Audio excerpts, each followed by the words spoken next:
Iran's military spokesman was boasting about missile production. Minutes later, he was dead.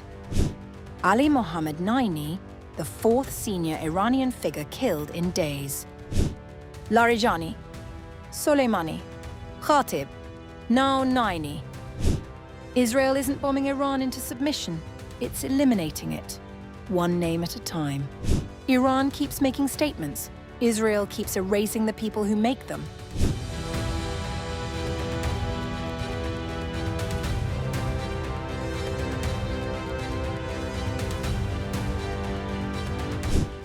In the early hours of March 20th, Israeli airstrikes killed Ali Mohammad Naini, the spokesperson for Iran's Islamic Revolutionary Guard Corps, and the timing couldn't have been more striking. Just minutes before news of his death broke, Naini had been quoted in Iranian media boasting about continued missile production and warning of surprises ahead. The IRGC confirmed his death in a statement, calling it a criminal, cowardly terrorist attack by the American Zionist side at dawn. Ali Mohammad Naini's transformative ideas and effective models in soft war will continue guiding the revolution's guards against arrogant powers. The Israeli military, for its part, said the strike followed intelligence gathered by its Military Intelligence Directorate, describing Naini as a central figure in Iran's strategic messaging. So who was Ali Mohammad Naini? Not much personal information is publicly known about him. Naini had held the position of IRGC spokesperson since 2024, operating largely in the background, stepping into the spotlight during moments of heightened tension with the United States and Israel. Naini's role was strategic communications, shaping the IRGC's public narrative and projecting resolve in times of conflict. In what would turn out to be among his final public remarks, Naini was dismissive of American military claims and defiant about Iran's warfighting capabilities. Naini is the fourth senior Iranian figure killed in just the past few days. Before him, Secretary of Iran's Supreme National Security Council, Ali Larijani, head of Iran's Basij paramilitary forces, Brigadier General Gholamreza Soleimani, and Intelligence Minister Esmail Khatib were all eliminated in Israeli strikes.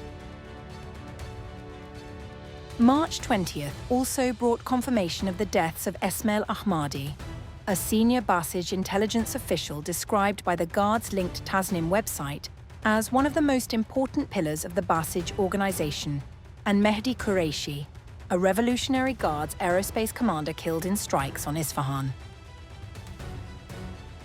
Israeli Defense Minister Israel Katz has signaled that more operations are coming, warning of further surprises. Yet, even as Israel presses ahead, cracks appear to be forming in its alliance with Washington. The war is now approaching the 3-week mark, and with Brent crude briefly touching $119 per barrel on March 19th, the conflict's economic shockwaves are being felt well beyond the Middle East.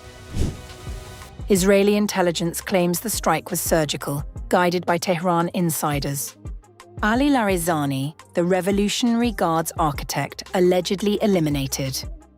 Leaders vanish, military networks falter. The Strait of Hormuz trembles. Is Iran crumbling from within? Or is this just the first act of a larger, deadlier conflict?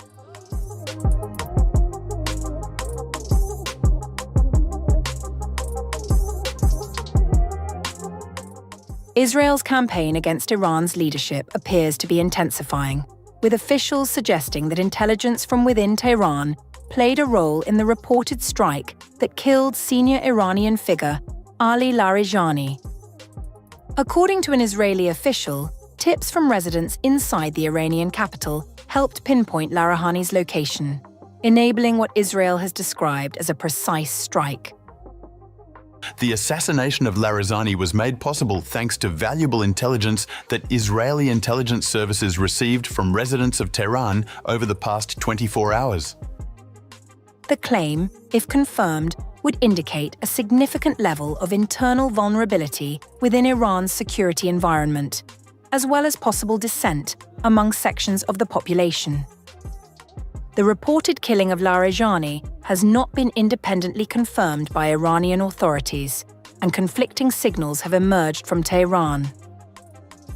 The Israeli official added that the country's intelligence services continue to receive numerous reports that precisely guide them to the locations of Basij and IRGC checkpoints, significantly aiding their efforts. In recent days, Larijani had behaved arrogantly, appearing frequently in public, including at Quds Day rallies, engaging with both local and international media, and thereby exposing himself to public view, which ultimately led to his identification. Israeli Prime Minister Benjamin Netanyahu also publicly stated that Larijani was killed in recent airstrikes, framing the development as a turning point in the broader confrontation. This morning, we eliminated Ali Larijani. Ali Larijani is the boss of the Revolutionary Guards, which is a gang of gangsters that in practice runs Iran. Alongside him, we also eliminated the commander of the Basij, the helpers of the gangsters, who spread terror in the streets of Tehran and other Iranian cities against the population. Netanyahu suggested the strike could have wider political implications inside Iran, arguing that the removal of key figures may create space for internal upheaval. Meanwhile, Israeli officials have signaled that the operation is part of a wider strategy aimed at systematically targeting Iran's leadership and military infrastructure. A senior Israeli political official speaking to Channel 12 said the campaign is picking off Iranian leaders one by one, adding, "They fled to tents, so we are killing them there." According to the same official, Israel is pursuing 5 key objectives in the ongoing war.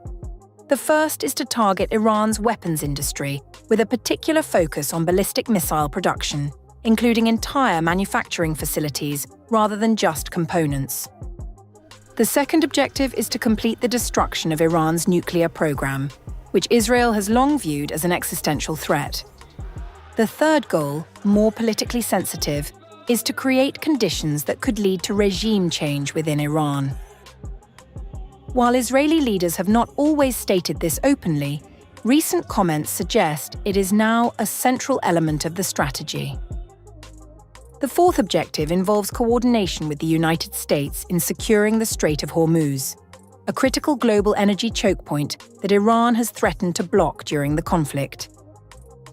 Finally, Israeli officials say their overarching aim is to ensure that Iran, even in the future, cannot use control over the strait or energy routes as strategic leverage, including through the development of alternative pipelines. At the same time, the conflict continues to widen. Iran has responded with missile and drone attacks across the region, targeting Israeli and US-linked sites, while tensions remain high in neighboring countries.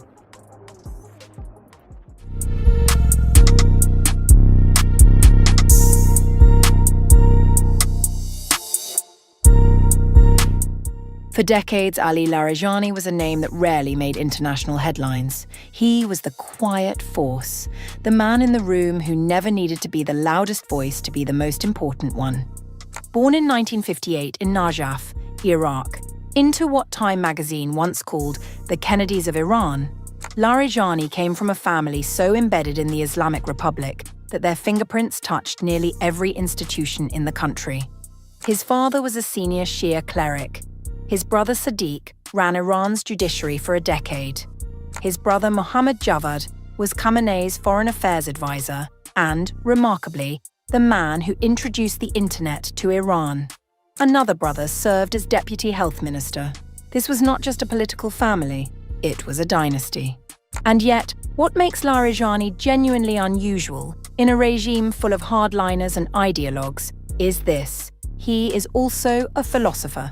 Not in the vague, honorary sense that politicians sometimes claim.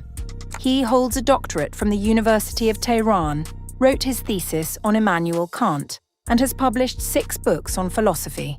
He lectures at the university level. He has written serious, peer-reviewed academic articles on the philosophy of mathematics that scholars in the West have engaged with and debated. Dr. Ofra Rector of Tel Aviv University, who has studied his work, says, by paying attention to Kant's methodological conception and through non-trivial and non-dogmatic research, Larijani succeeds in taking sophisticated aspects of Kant's thought and utilizing them. That is high praise from an academic, but here is where it gets complicated, because the same man who wrote carefully about truth and freedom also spent 11 years running Iran's state broadcaster, tightening censorship, building the propaganda machine, and once approved the production of a fake film designed to smear a reformist presidential candidate. The man who wrote about freedom of thought was the same man building the architecture to suppress it. His argument laid out in his own writings goes something like this. He believed that all human beings have a right to freedom of thought, but then came his conditions. Everything that can spiritually elevate society should enjoy freedom in its domain, whereas anything that leads to social degradation should be considered as exceeding the bounds of spiritual freedom. In other words, freedom, yes, but only the kind he approved. His career moved through every major center of power in the Islamic Republic. Revolutionary Guards officer during the Iran-Iraq War, culture minister, head of state broadcasting, chief nuclear negotiator, Speaker of Parliament for 12 years, advisor to Khamenei, and finally, Secretary of the Supreme National Security Council, the body that sits above all others on matters of war and peace.